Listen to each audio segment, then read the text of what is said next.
So, ito na yung ating driver. So, ito yung signal para sa low, signal para sa high. Ito yung ano ba tawag dito, sa gitna ng dalawang MOSFET, yung parang pinaka output na bago dumaan ng capacitor. And then ito yung pin 1 sa supply ng IC. So dadaan ng resistor na 18K.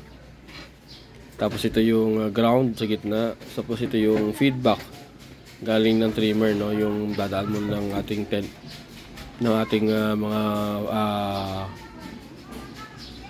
overload resistors. So nakaganyan siya, no. Lagyan natin pa ganyan yan para madali nating i-trim. Tapos para madali tayo magpalit ng IC. So dito naman ginawa ko yung MOSFET nakaharap na dito para kung mag-troubleshoot tayo, madali lang tayo mag-unscrew. Tapos later on, dito naman yung ating soft start. Dito natin ilagay sa gitna, no.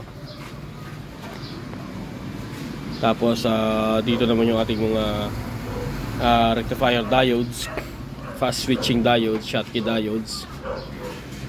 Tapos dito yung ating mga capacitors. Kasi ito yung output ng preamp, tapos output ng supply ng ating main amplifier. Tapos meron tayong fan, supply ng fan na 12 volts. So doon para kompleto recados.